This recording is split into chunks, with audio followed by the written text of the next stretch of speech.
but it's easier just to stand in front because you have to speak in the microphone. Oh, to point, yeah. Okay, so for the last talk for this session before we go for coffee break is from Raul. Raul will speak to us about semantic persistence of ambiguous biomedical names in the citation network.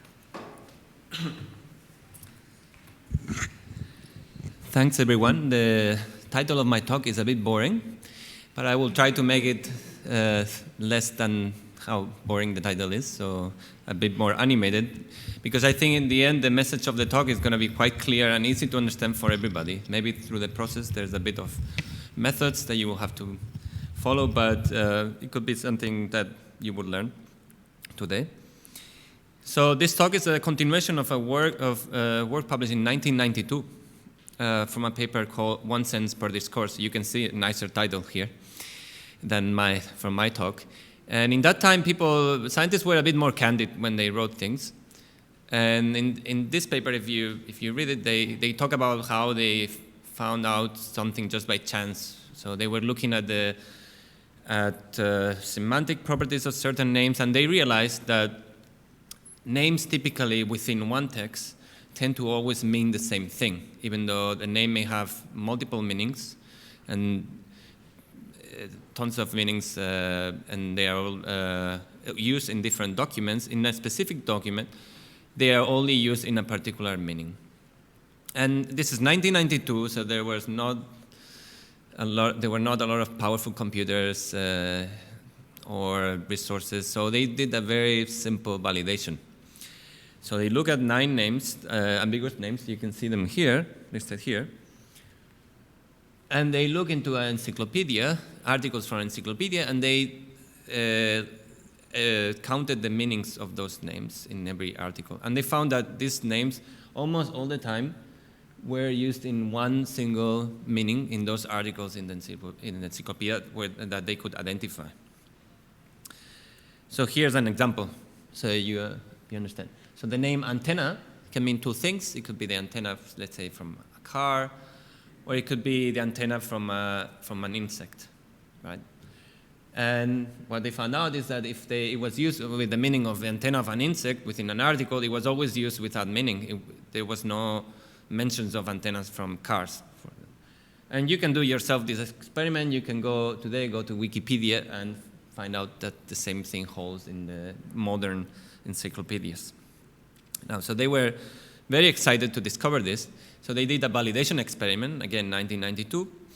And they look into the Brown corpus, which has 500 texts, and they look with the same names, and they found out that it's even the relationship. This phenomenon was even stronger, right? So for 4 of the names, they could never find any case in which 2 meanings were used for the same name.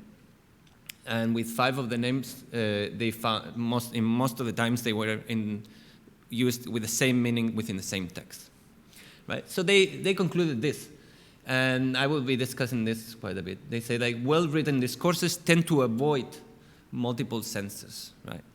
So there's a lot to criticize about that, because the way it's written, it assumes somehow that the writers are thinking about that. They are trying to avoid ambiguous meanings, but people don't necessarily do that in real life because context is very strong.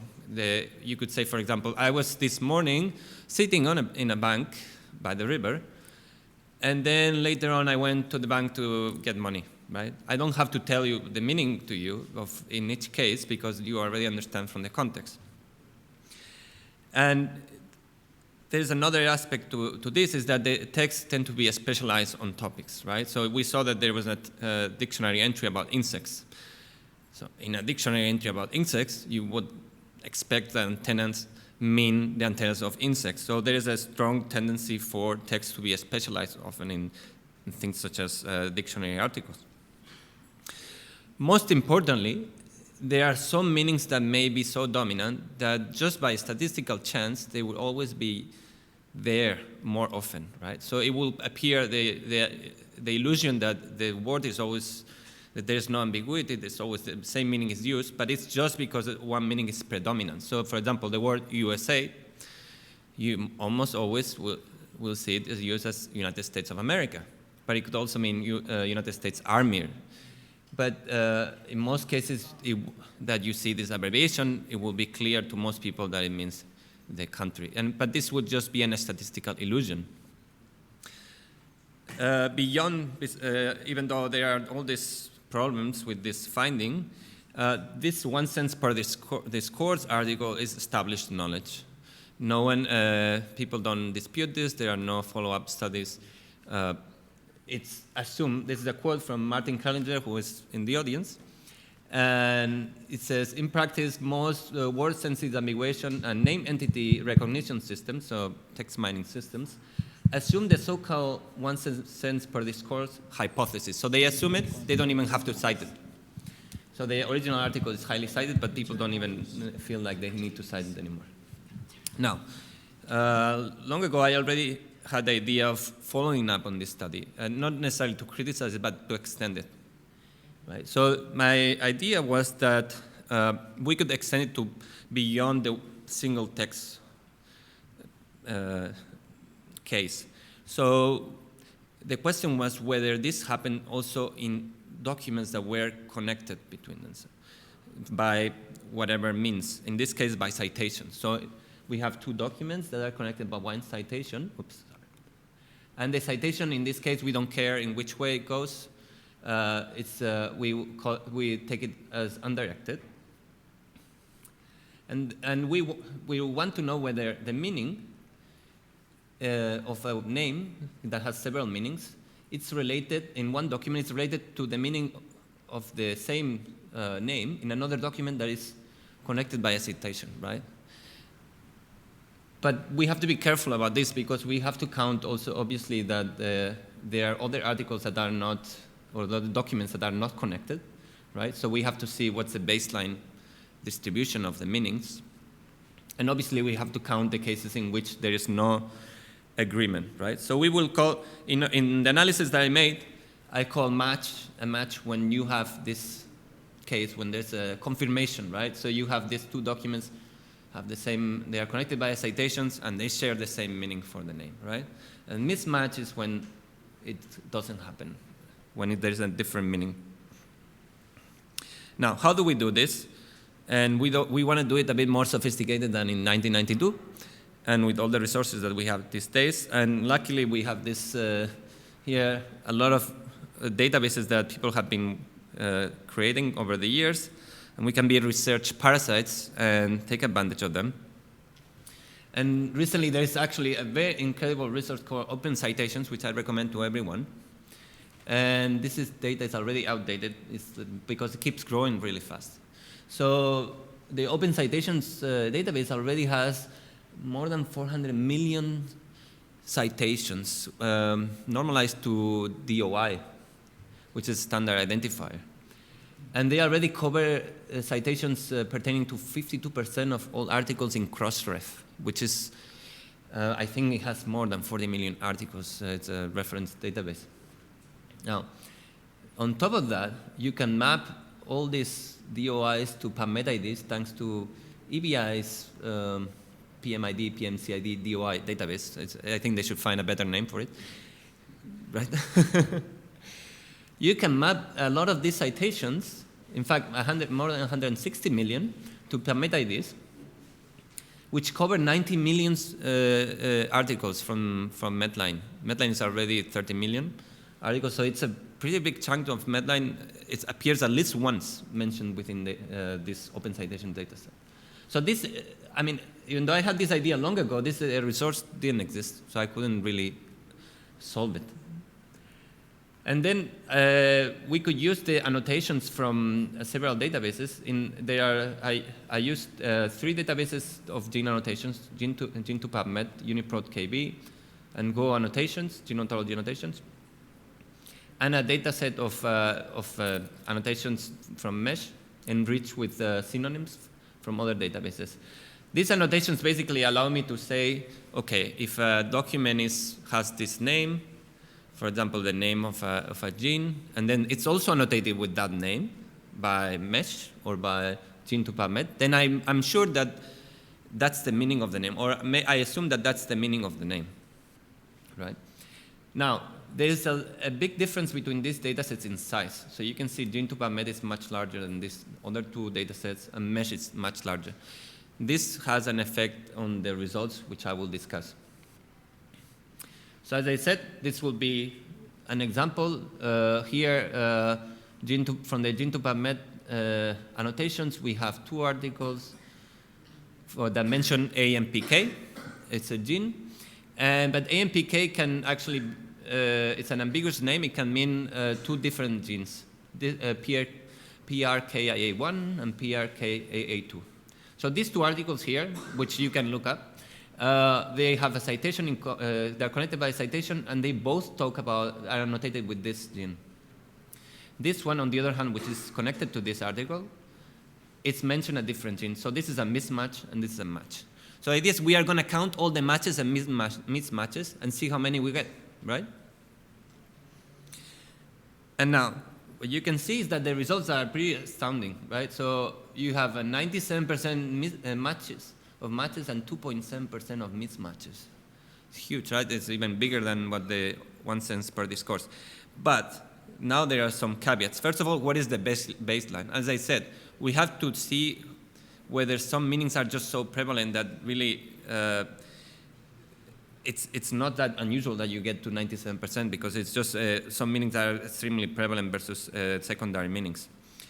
And when you randomize the network of citations, what you see is that you still get 84% of matches, which is quite high. Now, you see that the number is lower, which basically confirms the fact that citations matter. So this, otherwise, this number will be closer to this one, right? But still, it's pretty interesting that the fact that the predominance of certain meanings means that just by chance, you typically find that there's a match, right? Now, the numbers here is quite small, and I will address this later. Because Gene2PubMed is a larger data set, the numbers are even smaller for the other data sets, and this is something I will discuss further. But the trend was always the same. When you have the randomized network, you will have normally, well, in this case, it's very low. But for the mesh case, you will have a lower number, right, of matches versus when it's not randomized, right? And usually, the mismatches are much lower than the matches. So that's everything good. Now, another point is that mesh has less matches than, for example, Gene2PubMed. And I look into that, but I will discuss that in the next slide. So first of all, the percentage of matching is so high, right? Well, the first question you will have is why mismatches happen at all, right? I mean, it's just 3%. What does that, do they even mean something, right? And typically they happen because some gene names are very, very closely related, right? So there's probably that increases the chance that you will have a mismatch. Like, for example, MAPK14 and MAPK1, and they share the synonym P38. So you will have the chance that some article is annotated with one of these names and not with the other, and so on. So it's genes that are extremely related that lead to these mismatches. And it's not really about maybe, I mean, you would think maybe there should be some cases in which names are completely different, right? But you won't find that. You find usually gene names that are very similar. Now, in mesh, you also see this phenomenon, but not with respect to other types of terms. For example, depression, which is one of the names where you find most mismatches, is encoded in mesh as depression or depressive disorder. These are very similar concepts. Same with hepatitis C, is encoded as hepatitis C and hepatitis C virus, which is basically the virus of hepatitis C.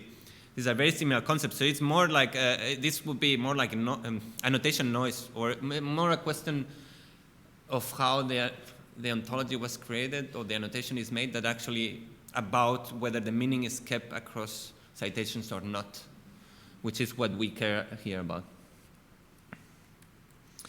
Now, as I said, the numbers for some databases are low. So in order to kind of address that to some extent, what I did is to set up a simpler experiment. Instead of looking at in this experiment, which is simple, I ignore whether a gene is mentioned in the text. I only care whether it's annotated, if the text is annotated with the gene name, and that's it. So you get a lot more results with this the process. And the numbers that you get here are higher, and they basically confirm all the same patterns that you saw before. Like I said, when you have more matching than mismatching. When you randomize, the numbers go down, but they're still not so down, and so on. So basically, this experiment supports the previous one. Now, another thing that you can do is like, okay, documents that are connected by citations, they are related, good. What about if you go one step beyond in the network, right? The second-degree neighbors. And this is useful because sometimes the neighbors in your network are not really well annotated. But if you go one step further, you'll find other neighbors that have more annotations. So you basically increase the amount of data that you have available, right? You have a more dense set of data. So basically, in this case, you have this document is connected to this document through this one, right? So what we find, and sorry, there are too many numbers here, but you don't have to read them, is that in the second-degree neighbors, you still see the same phenomenon, but a bit weaker, which is what you would maybe guess. So the numbers tend to be, the number of matching terms, they're just a bit lower, but higher than if it's randomized. So it's telling you that the meaning is still there, right? So there's, it hasn't disappeared just because you went one step further in the network. And basically it's telling you that you are looking to a niche of knowledge where people use certain names with a certain meaning. They are talking about the same topics in a way, right? So these are the conclusions from this study, which I've been discussing. So first of all, we can generalize from this idea of one sense of per discourse, of one meaning per text, to a broader idea of a network of documents, right, where the meanings are stable, so where there is no ambiguity. And in a way, it's showing you that people work in a certain area, they tend to use their own names that are not ambiguous, so they understand each other in a way. There's no need to explain things too much. And also that the citations are kind of like semantic links, right, that bring together different texts. And so you can use them for algorithms and for text mining, because now you know, well, if maybe I don't have a lot of information about the text that I'm looking about, but if I look into the other texts that are cited by this document or that cite this document, I could increase the knowledge that I have at hand, right? And these citations are not special. You could find other ways to link documents that are not based on citation. They could be some type of document similarity, and that would be follow-up work. Or some other ways where you can just figure out that two documents are in the same semantic space. And finally, I just wanted to remark that this work is under submission and hopefully will come out at some point soon. And I would like to thank you for your attention.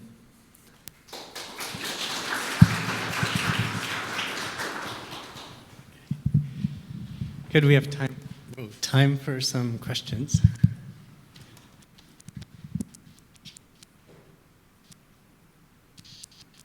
So, some of the examples you showed were really not necessarily misclassifications, but arguably different higher, so parent terms, say if you have the Hep C viruses and hepatitis C virus, and potentially with the two genes examples where I forgot what they were, but like you had like the protein term versus the two encoding for it, and in general, are you sure that the terms that you're trying to distinguish are really meant to be distinct by the ontology developers? That's exactly one of the points I wanted to make, that it's not, the fact that there are mismatches doesn't mean that this axiom is the hypothesis here is being broken. So it's just that these are terms that are very closely related, or that they were not separable in a way, and therefore it's just more a reflection on the terms themselves, on the concept, than on the idea that people keep try to avoid ambiguity, right? Or that are avoiding ambiguity in the text. Does that? Sorry, did I answer it?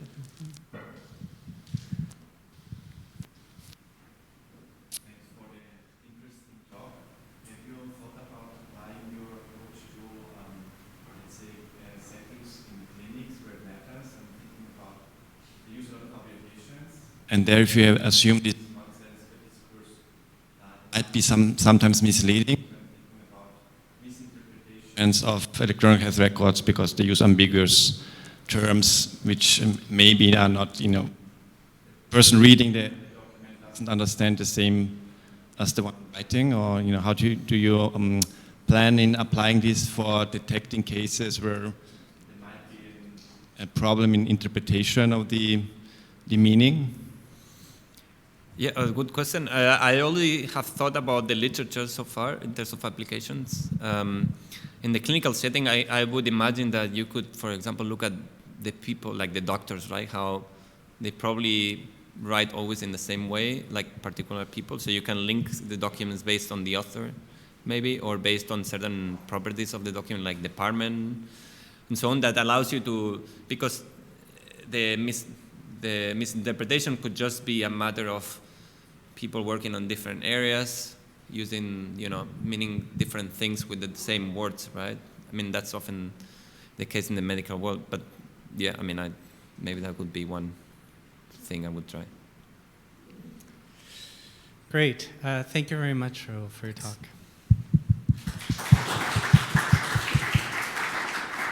All right, so we now have a coffee break.